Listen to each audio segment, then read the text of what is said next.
Rogers Hood Lymph Kit. Yes. Okay, how are you feeling? How long have you been doing it? Only a couple of days now. Okay. And I'm already having interesting Really? things. Interesting. Yeah, I'm really excited about it because obviously, I've done the Parasite Cleanse. We're huge fans of the Parasite Cleanse. Yeah. But the story in my head is that ever since I got COVID, my lymph nodes have been very congested. Really, that's the only thing I can track it back to. It's like it has always just felt very congested ever since I got it that first time.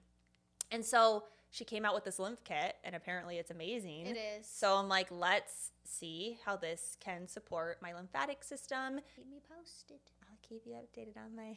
on her lymph drainage. Oh. Welcome back, everyone, to another episode of the Human Hit series, brought to you by yours truly, Melanie Peralta and Casey Riley. And as always, we are here to humanize your human experience and make personal development More personal. Whew! If you have been following along and listening to pretty much every episode, the episode that we dropped today was making your way through the funk or moving through the funk. And I'm so proud to say that I have made my way through the funk and I am now on the other side of it.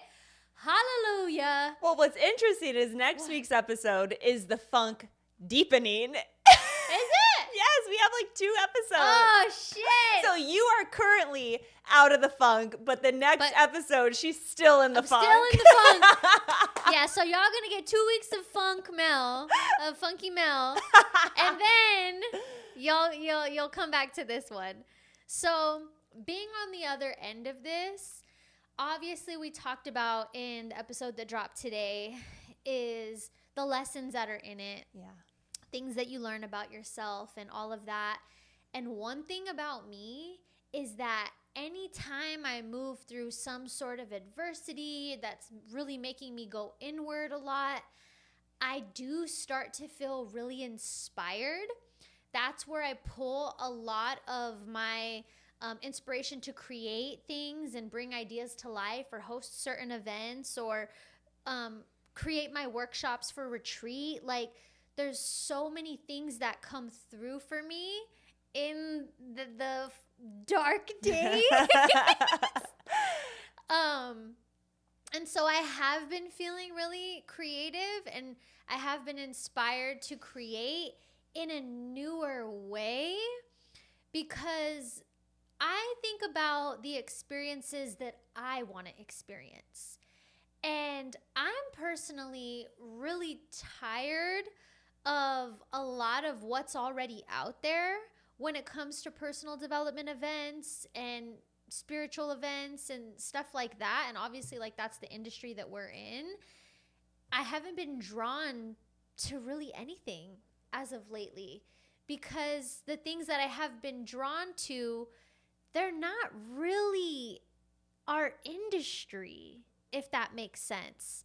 I'll dive a little bit deeper into that, but one of the blockages that I've noticed coming up for me while I'm in this new space of creativity is the balance between what is just feeling super raw and authentic and alive for me versus what I know works.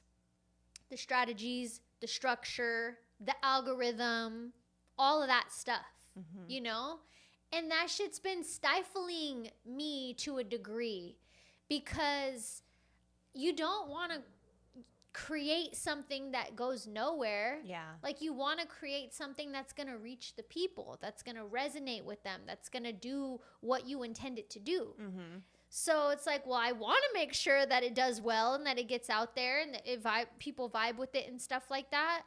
So it's just been really, really interesting observing the people who do follow the structure, the people who do follow the strategy, the people who follow the motherfucking algorithm rules, and then to see them do very well because of that. But then also, I see a lot of people who don't do none of that, and they still do really well. So just like finding the freedom in innovation here and now in today's climate of content creation and artistry and all of these different things. You know what I mean? Mm-hmm. Yeah. Yeah, I mean, content creation is a whole world out there. And there are two different approaches, and you just touched on them, which is follow the strategy, follow the structure, or just be free and authentically expressed. And what I have found in those two forms of content creation is one is really great for more of a like educational purposes. Like if you are only talking about one thing, like if you're just hounding one message, the strategy works really well for that. If you are a personal brand who has all these different elements to you, it is nearly impossible to stick to one message. Right. Because how can I sit here and talk about one thing when I'm sharing all of the elements of my life? And an example for me with that is my Instagram is my personal brand, everything, my form of expression. My TikTok is breathwork. I only talk about breathwork on TikTok. And when I try to put myself into that profile, it doesn't work because everyone came there for the purpose of learning more about breathwork.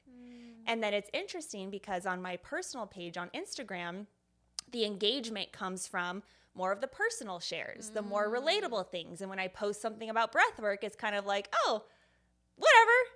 And so I think it's knowing your platforms and then fully being okay with how you choose to operate underneath those platforms, knowing your intention. Right. Okay, I definitely agree with that. And I think we're in a very special time right now when it comes to innovation and how to do things too. Because while I've been in this space, normally when I watch podcasts and stuff, I'll watch coaches, you know, people in our industry, personal development gurus, blah, blah, blah, spiritual teachers, all that stuff. As of lately, I've really been enjoying watching artists, music artists, songwriters in their creative process. And I posted an interview recently from this artist that I'm just so obsessed with. He's a producer, songwriter, singer named Jon Bellion. Bellion, whatever. And he, God damn it, this mic's killing me right now. It's not Kane, you. Okay. He got trapped in a really shitty deal. And he didn't make music for himself for 6 years. He was only making music for other artists. And he had like huge hits. Like he did Holy by Justin Bieber. He did Monster with Rihanna and Eminem. So he was like really, really successful as a songwriter, you know? But he wasn't making music for himself. And he just kind of went through this thing where he was angry at the industry. So he was just like, I'm not making music again. Like as an artist, I'm done. And I've totally been there, by the way. For real. And so he got to a space in his journey where his contract was up and he was able to make music for himself again. And so he came out with this project. It's called Father Figure. And with that project, he has done it so differently. He, instead of like going out and hardcore promoting the project initially just on Instagram and stuff, he created like an email list and would send out the music through like a little like SoundCloud link to everybody. So then the only way for the music to circulate was for the people who are on his email list to then start sending that SoundCloud link to other people. And so he was creating like this underground network of fans for this new project that then eventually it all came out on social media. But the way that he did it in the beginning, there was nothing fancy about it. Like I was on the email list. Yeah. You were VIP. I was on the email list because I got introduced to one of his songs called Kid Again. That just literally, when I heard that song, I felt the rebirth of his soul in that song. And when I watched the video, like it just did something to my spirit. And I'm like, I know that that feeling of an artist when you have like this comeback where you get to be all of you in whatever way you want to be, and doesn't care about anything, doesn't care about what's working in the industry, because his album's called Father Figure, and so much of the album is how to be a good father, his journey of trying to figure out how to be a good father, and his songs to his sons and things like that, you know? And you don't hear artists like him coming out with albums like that. That's not what's trendy and popular right now. Yeah. You know what I mean? And just the way that he did it, it was just so different and so dope, and it worked. Yeah. It really, really worked. And then finally, when the whole project did finally drop on Spotify, now he's doing a bunch of interviews and things like that. But social media, the push of social media has not been his main bread and butter. It has been this email list underground community of raving fans that he's built, and just sent a random short little email with this little link in it. Didn't even have graphics or nothing. It was like, it looked spammy. Yeah. Honestly, it looked spammy as fuck. Yeah. But the real fans trusted it and listened to it, and you know, so I've been seeing a pattern of artists like that, that they have like there's this they feel trapped, they feel held down and constrained in their creativity, and then they find their freedom. They get to this certain place of, I don't give a fuck about what none of y'all say or how this is supposed to be done or whatever. I'm gonna just authentically be all of me in this way creatively, and then it's so great. The last artist who did that too was this artist named Ray. Her and John Bellion have very similar stories in like feeling trapped in the industry, under contract, got out of the contract, finally was able to make music for themselves. The first project that they put out was like such a smash, and you can feel it in the music. So I feel like I'm kind of in a space like that right now myself, of just like, how do I want to do this thing? What do I want this to look like, and how do I want to do it? Yeah. And that goes for any industry that you're in. You're specifically talking about these artists in the music industry. Right. But we all feel that way with our industry. And what I feel like can happen is we do start to kind of conform to one another, because this is what's working. And then it starts to feel like you're put in a box and you have to follow these rules and follow this structure. And it is that person who can break away and be themselves and do things differently that is the stand out in the industry. Yeah. And I really think it comes down to, which you've already touched on, not giving any fucks if it performs or if it doesn't. Yeah. And fully being yourself in the project. Yeah. Because that can be really hard to break away from something that you know works. Bless you. So that you know works. Yeah. And try something new, and it could potentially not work. Or it could work, but it gets less. Let's say those artists, I'd be curious in like numbers wise, if their streams are as high, or if their revenue is as high, or if it is lower, but they feel more fulfilled. That's funny that you said that, because I listened to one of his interviews recently, and he said that financially, this is not a successful project at all, because he has self-funded it entirely. Yes. To have the freedom that he has. Yeah. He's like, I have completely self-funded this, and in the eyes of like financially the people who would be looking at this, it's not a success. It's actually a complete failure. Yeah. He's like, I'm actually in debt because of this. Yes. Yeah. But it's some of the most amazing art I've ever created. It's the most amazing art that I'm super proud to put out, and the ripple effect that it's having on the people and the fans, and just how it's being received. It was like, it immediately went to like number one as soon as it dropped on Spotify. And it was just all over the place. But financially, it has not done well so far. But to him, he's like, it's our measure of success. Yeah. You know? Yeah. Yeah. That reminds me of, I'm a huge fan of Macklemore. Okay. I love Macklemore, and he had a similar experience with his recent album, which was probably a few years ago now, but it was his first album where he really, because he even admits in his songs, like doing things for the algorithm, doing things so it hits.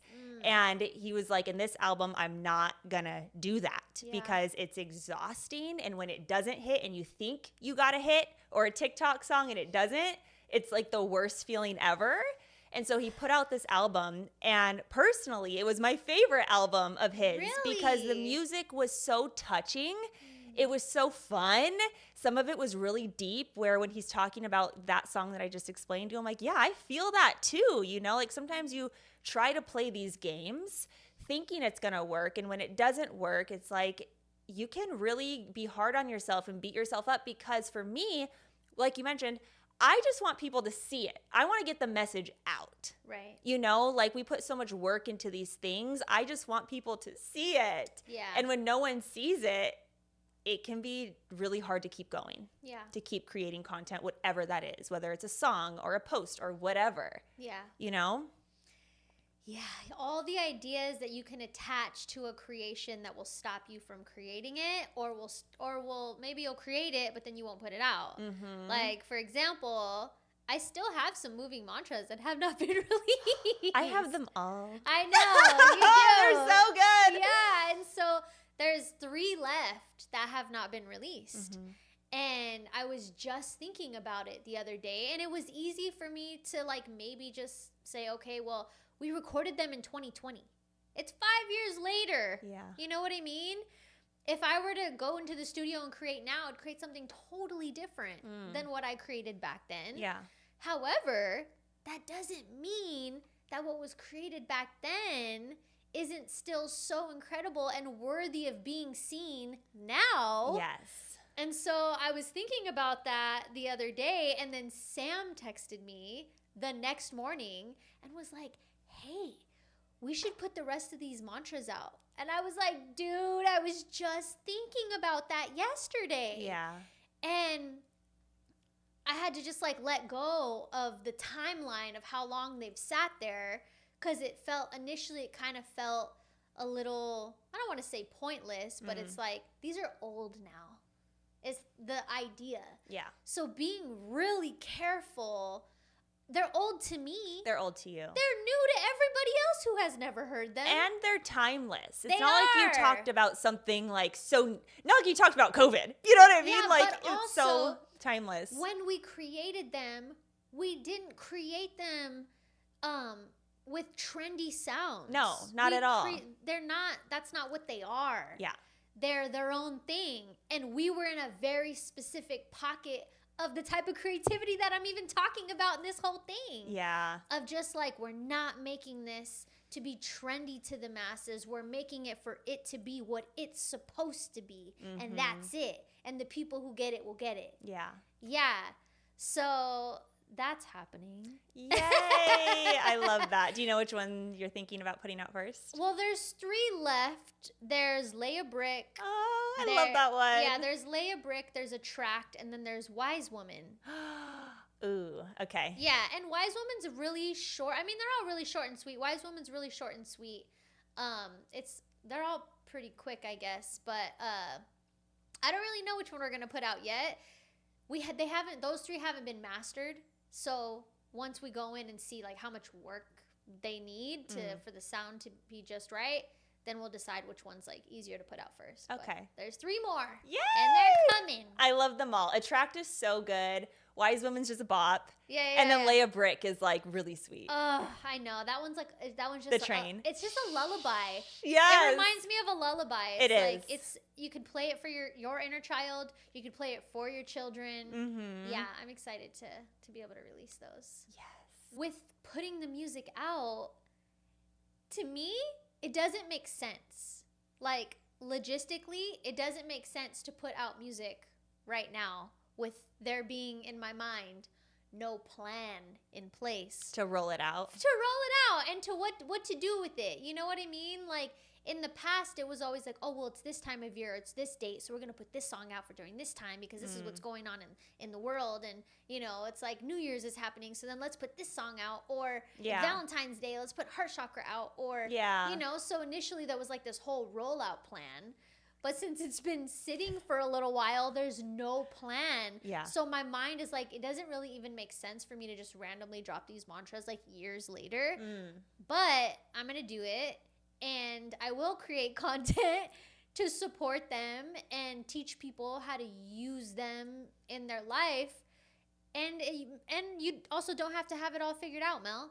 You can just put the songs out and tell the people, hey, they're out. I've been sitting on these for years. I think people deserve to hear them. It doesn't even have to be that whole thing. It doesn't have to be a strategy. It doesn't have to be this whole build campaign or anything. Yeah. Well, I remember the last one you put out, Universe Has My Back. The Universe Got Me. Yeah, you did a couple promotional posts. Yeah. And then put it out. Yeah. It can be that simple. Yeah. But our minds want to create some like, and you can do that if you want to do it. You said you haven't been creating lately, so because in the past, when all the first ones dropped, there was like I did a photo shoot or some sort of like video shoot. I did like something for every song that has dropped. That dropped. So my mind was still in the restrictions of let's do every mantra, like let's do it justice and make this big deal about it, you know? And you totally can, because sometimes I fall into that as well too, where I do want to maximize everything that I'm doing. It's like, okay, it's going to be a little bit more effort in these areas, but why not maximize this opportunity? So if that's what you want to do, full freedom to do it. There is no right or wrong way, especially when it's your own music, your own project. You can make one, like the whole campaign, and then the other one, nothing. Yeah. You get to decide. Yeah. In my Clear to Create coaching, one of the things that I always tell people, and I've been having to remind myself of this lately, is like, be okay with something starting small. And the urge to want to make a big deal out of something. Yeah. In the past, if I couldn't make it as big as I wanted to make it, then I wouldn't make it at all. Yeah. Or I wouldn't do it at all. Yeah. And so I know there's a lot of people out there, a lot of creators out there who they want to bring something to life, and when they see it in their mind's eye, they see it a certain way. And so they're like, because I see it in a certain way, I'm waiting to be able to do it like that. Yeah.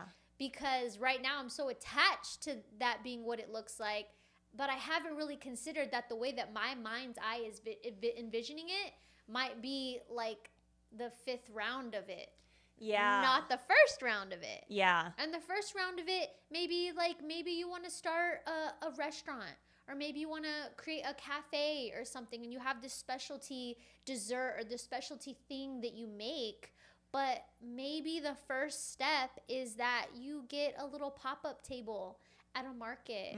Like maybe that's actually the first step, instead of having this whole event that revolves around your Dubai chocolate. Yeah. You know what I mean? Yeah. A lot of people do get stuck in that piece. And even I find myself in that way too, because I've had this dream, which I'm going to make happen next year. Let's just put it out there. Okay. I've had this dream that I want, I think I've even shared this with you, like a mini documentary. And it can only be like 2 or 3 minutes. It doesn't have to be anything crazy. Okay. But I want it to follow one of my events. Because I want it to follow how I prep for the event, going into the event, showing the event. I keep calling it an event, but sessions. Yeah. And then like afterwards, and like talking into a camera and talking about like what just happened in that room.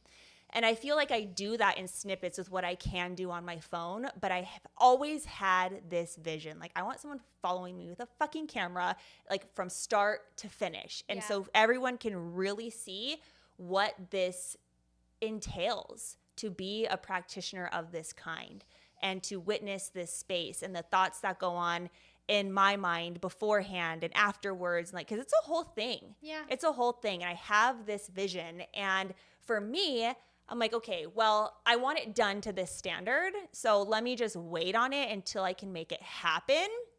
But in the meantime, let me do what I do now, which is post, me in the car afterwards and all this stuff to fuel that part of me. But my vision is to have this out there. Yeah.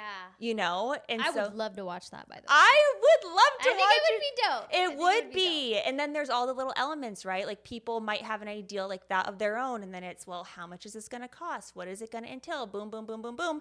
And so that stops people from doing it. Because why the fuck haven't I done that already? I host these sessions every month. Yeah. Why not? Yeah. And so all of those elements that come into play with it, but also knowing, I think for me, it's the why. Why do you actually want to do this, Casey? Is it so you can sit back and watch it, or is it because you want to have a very specific message and make sure we capture that message to share with people? Let's dive into the why. Yeah. Because that's a really good question. Mm-hmm. Why do I want to do this? Sometimes I feel like that can probably get a little tricky. You know who I've also been watching lately? Tyler, the Creator. Okay. Who is I don't give a fuck. I'm going to create what the fuck I want, how I want type of creator, which I love that about him. I think a lot of people, the point that we're missing right now is we're focusing too much on the why do I want to do this the way that I want to do this, instead of just saying, I want to do this because I want to do this. Yes. Because I want to. Just because I want to. Why does there have to be a fucking justified reason? Yes. Like, you know what I mean? Truly. And I think that comes from, again, all the mixed messaging on social media. The I-centric content versus the we-centered and you-centered content. It's like, yeah, I just want to fucking do it so I can see the amazingness that I am. To see everything, to see me on film and how I can actually, I want to see from someone else's lens what they see in totality. I want my thoughts to come out and someone to capture it and just make it a movie. Yeah. Just because I think it's fascinating. And just because it would be dope. Because it would be dope. And I love seeing other people when they do that. Yeah. It's so interesting to me. And I always find myself when I'm binging people's content or when I'm really intrigued by something, I ask myself, I don't shame myself for stalking people and going into it. I'm like, why am I so fascinated by your content? What is intriguing me so much here? Is it your authenticity? Is it how free and liberated you are? Is it how you can make this a movie, this simple little thing, this masterpiece? Mm-hmm. Is it the simplicity, yet it's still fucking amazing, even though you're just sitting in your car shooting the shit? Right. I get so fascinated about that stuff. Yeah. And then it's following my own fascination, even if it's not trending or whatever it is. Yeah. That's funny that you said that, because I was on somebody's page yesterday and I was totally binging their shit. And it was a page that you would never expect me to binge. What is it? I cannot even remember what it's called. It's called Luke and Sassy and my sassy brother Scott or some shit like that. And I want to say maybe they're Australian, but there's these two brothers, and this one brother named Scott, he just has the most ridiculous, outlandish, aggressive, sassy personality. And he's so him though. He cusses everybody out. He gets really triggered. He gets so pissed off. Yeah. He's just like a motherfucking emotional ticking time bomb in a hilarious way. Yeah, he's just himself. He's just himself. And I'm like, I probably wouldn't hang out with you. This is reckless to be your friend. I probably wouldn't kick it with you, but I love observing you just be radically you. Yes. 1000%. And not give no shits about how insane you look. Yes. It's the liberation and the freedom that people are attracted to, whatever that looks like for that person. Yeah. That's what we're inspired by, is someone radically being themselves. Yeah, totally. Let's dive a little bit deeper into the blockages though, because I feel like there was a time in my life, there was a few things. There was specifically a time in my life with the way that I showed up on social media where I was unhinged, girl. Like I did not care how crazy I looked, truly, you know? And okay, this is vulnerable for me to share. I've noticed that the time where I felt the most, I don't give a fuck what anybody thinks about me, there was a couple elements that played into that. One of them being that I was in a relationship at that time, a committed relationship with somebody who completely accepted me and completely was like, I don't give a fuck how crazy you sound. Like I'm on the same wave as you. And I noticed that ever since I opened myself up to dating, I feel a little bit more reserved in how unhinged I want to be on my social media. Because I'm like in the space now where I do desire a partner. Yeah. So I'm like, well, I don't want to be such a crazy ass bitch. They're stalking you and being scared. Like, this bitch is nuts. You know what I mean? Yeah. Or like, I noticed that has showed up for me, but then obviously the coach Mel comes in. You know, you have like your like human self, and then you have your higher self, your coach self. Then the coach Mel's like, okay, well, but if somebody comes on your page and sees you completely unhinged, authentically you, then and chooses you, then that's the person that's right for you. But it still feels like uncomfortable. Yeah, it's like this subconscious like monitoring that we're doing of ourselves. Because if this person like sees something, you want to be a certain way. Still the type of like even the reservedness that shows up when you know your family's going to be watching something. Oh, yeah. You know, it's like that same type of vibe. Yeah. You know what I mean? And then there's the layers of, okay, should you really be this unhinged? Like, why are you being this unhinged? Right. But honestly, like, people who are unhinged, they get a lot of attention, and you can get addicted to that validation by posting a certain type of content. Like, if you always post a thirst trap and everyone loves it, you might want to keep posting the thirst traps. Right. You know? And so it's like that validation that keeps people in that. Yeah. You know? Yeah. This series has been the most creatively vulnerable I've been. Oh, same. Yeah. I even posted that on my story today. Like, I haven't really been as open on my social media unless it's clips from this series. I'm never open.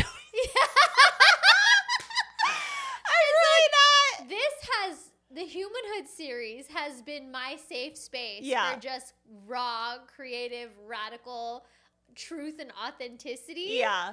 And because it's been coming out mostly in this outlet, it really hasn't been coming out anywhere else unless you see the clips from the series. And I kind of love that. Yeah, because me too. the people who are committed to listening to this and getting to know us, like, they deserve, in my opinion, they deserve that level of vulnerability. Right. You know, not everyone deserves that piece of you. Right. You know, and sometimes if you choose to be that vulnerable on your stories or whatever, like, go for it. I love creators like that too. But for me, I need more of a relationship with someone to open up. So I'm going to show you a side of me on social media that feels safe. But here, we're in a committed relationship. We're in a committed relationship with y'all. And so you get a layer deeper here. And I kind of want to start a Patreon and go 10 layers deeper. I was thinking about that. I was like, what would I have really said? Oh, okay. That could be interesting. That could be interesting. It could be interesting. Yeah, this series has felt like such a safe space for me. Yeah. Creatively, just expression-wise. So I think that's another thing, too, is find the medium that really works for you. The medium that feels comfortable and safe. And because when you do tap into creativity, feeling safe when you're doing something so vulnerable is really important. It is. And that medium doesn't always have to be on social media. You could be writing poetry and then sharing your poetry at an open mic. Yes. You know, like, the creativity it could be expressed in so many other ways. And then maybe what gets shared on social media is a video of you on stage. Yes. Not necessarily you making a video of you doing the poem for social media. Right. You know what I mean? Like, there's so many different avenues. That also reminds me, I had a call with a coaching client for business consulting, and he was sharing with me, he has a lot of layers to him that he's been fearful of putting out there for these exact reasons, like family seeing, people seeing, judging, because it's really deep stuff that he wants to share. Yeah. And I explained to him these like layers of safety, right? But I also shared that sometimes you save those more like sacred pieces for your paying clients. Yeah.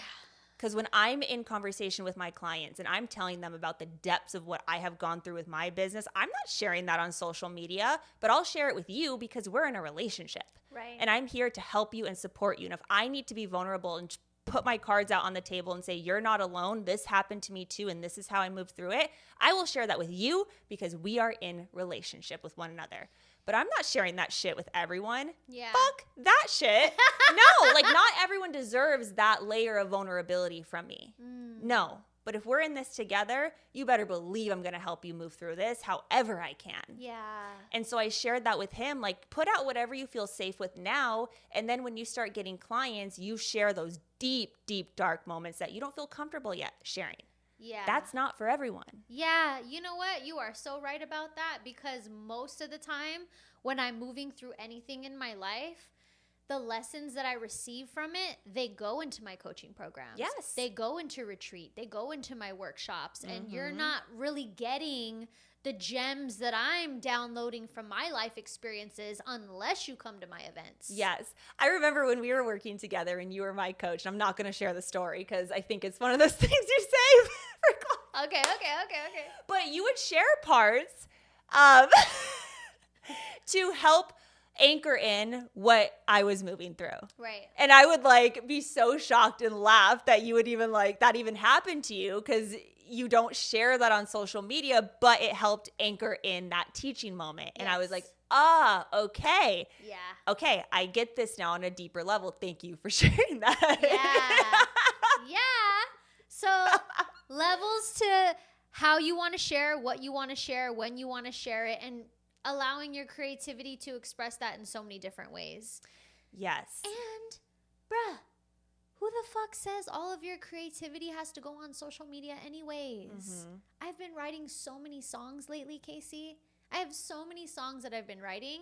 I have no desire to share them on social media right now. Yeah. They're not, like you said, they're not for social media. Yes. So I think even like separating creativity and social media. Yeah. Because right now, a lot of us are connecting creativity and social media in such a way that it is stifling the creativity, but allowing ourselves to be innovative and creative outside of the online space. Yeah. And letting that expression breathe and grow and fly. Yeah. And having fun with that, feeling safe with that, diving into that. And then once you're feeling really like solid in that and then genuinely inspired to go and share it online, then do that. Yeah. But one thing that I notice, and I'm sure so many other people do this, is like I have an idea and then immediately my mind starts thinking about how I'm going to share it on social media, how I'm going to create it, the content. If I have a thought, how am I going to share that thought process needs to be detached. You know, I'm curious if other people feel that way as well, if that's like their thought process. Totally. We were talking about this before we started filming, which is now we're almost being programmed to make everything content. Right. And so it's like when because again, I want to maximize experiences and opportunities. Why not? And that's kind of where the world is going to. But then your mind starts to think, how can I make this content? And that becomes exhausting. Yeah. Yeah. Because the reel that I saw, the guy said artists, every creation that they created, it all started to become content. An artist's creation wasn't just about art anymore. It was about social media content. So then the art wasn't just art anymore. It was a performance. Mm-hmm. And he was just talking about how we're not really just in the expression of it. We're not in the full present moment with just the creative, energetic flow. Yeah. Because our minds are wanting to capture and create content and share, and it can just be so stifling, man. And the simple stuff always seems to do well. I remember a couple of years ago, our AC went out. And so we were like, pack up the dogs, let's go to a hotel and just like kind of chill while the AC gets fixed. And I was so bored, like scrolling through social media, and I found this funny audio. It was the one where it was like, how long have you been a hoe? It's just like, how long have I known you? Or something like that. It's this funny thing. And I was like, Brian, let's do this one together. He was like, okay, whatever, one shot, we're done. I'm like, okay, cool. So I do like my thing. I post his clip, we post it, and I totally forget about it. I open up my phone and it's at like millions of views. And the comments were fucking hysterical. All the women were like, yeah, we are hoes. And then like all the guys are like, you married a bad one. You never marry a hoe. And it's just like all this commentary. But the whole point of this is what I'm sharing is sometimes the least amount of thought you put into something with no expectation, you're just doing it because you're sitting there bored and like whatever. Yeah. That seems to always perform the best because it was just pure fun and like no expectations attached to it. Yeah. And so keeping that in mind versus if I were like, okay, well, you stand over there and like say it now, do it again. It wasn't good enough. It's like, no, we're just like doing this one shot. That's it. Posting it for funsies, see what happens. Fun. Yeah. That's the key too. Yeah. Is just having fun with it. Just having fun. Creativity's been feeling like so much pressure for people. It don't gotta be like that. Yeah. Yeah. And if that's how you're feeling, then it's because you're doing it wrong. Yeah. I can even feel that way when we're posting clips like this because I love the clips that are a little bit longer, that give more context, because I'll sit there and I'll watch them. Yeah. You know, if people post even like a 2-minute clip from their podcast, I'm like, I want to hear more about the story. And I'll still go to your podcast and listen to it, you know, but then there's also the strategy of giving just enough where you only hit the solid, like that one point, and try to keep it as short as possible because people's attention spans are so short these days. But I know myself, and I do have a short attention span, and the things that I'm drawn to, I will sit there and I will consume. Me too. Happily Me too. consume. Yeah. And so another tip that I always give my clients is, how do you show up as a consumer? You need to create like that. Yeah. So if you are someone who loves the trendy short things, create like that. If you are someone who loves depth, create like that. If you are someone who loves the professional setup, do that. If you don't like that, you love when people just pop up their phone in their dirty ass kitchen, do that. You know? Yeah. And it's like you have to create the way that you enjoy consuming. Yeah. And even that comes to your business offerings as well. What type of coaching programs do you like to be a part of? What time of day do you like to go to breathwork sessions? Don't like start creating because this is what you see. How do you consume, and then let that be your guide? Yeah. I like that. I like that. I guess I never really think about it that way. Yeah. My mind doesn't naturally go into like the reverse engineered. Yeah, my mind is always reverse engineering. No, but in a similar fashion, like I do gravitate towards the type of people that have a similar expression as me, you know? Yeah. Yeah. One thing I want to touch on, because I know there's a lot of people listening who want to create. They have 10,000 drafts sitting in their Reel Draft right now, and they just can't get themselves to physically post something or physically bring a creation to life. So let's touch on that a little bit. Have you always been this way? Like, have you always been so courageous with putting things out there and trying new things, or is that like a muscle you had to build over time? I haven't always been that way. What I noticed for me activated so when I was in the music industry, I wasn't that way. I was very reserved with my music. Like, I didn't put anything out if I was criticizing it too much in a certain way. Like, the point in my life where I started just creating without giving a fuck and just like doing it, just full throttle, whatever I wanted, however I wanted, was after Vakai was born, and I started doing all the stuff with the woman to woman events. And for me, I noticed that at that time, whatever idea I had, I just did it and just ran with it, even if I didn't even know how to use Canva and my flyer looked like shit, or like I didn't have a super nice venue for this workshop or whatever. And at that time, one, social media wasn't what it is now. Yeah. So the pressures were like zero. Yeah. There was nothing at that time. There was really nothing to measure or compare to, because what I was doing at that time, there wasn't anything like it here for our age. So that was liberating. But then also, I wasn't doing it for me. Back then, I was only creating for who this could impact, who this could serve, who needs this. It wasn't about me at all. Yeah. And so that felt really easy too, because I was just so inspired by the service. Like, that was all that mattered. Because back then, I didn't even want to create a business. I wasn't looking at it like, oh, I'm creating this business. That's what this is going to be. I never even thought it would turn into a business. Yeah. That was not my intention. I was like, I just want to do this thing because I know people need it and I know that it would help them, and like, this has to happen. Like, just pure love and no expectations. I wouldn't even plan on making money from it. Yeah. I didn't make money from it in the beginning. I lost money from it in the beginning. So that, and then not having anything to compare to, which brings me to where I'm operating at from this season. I have been muting a lot of people on social media. Yeah. And I've been muting people that I love. Just because I like business coaches and content creators of certain kind.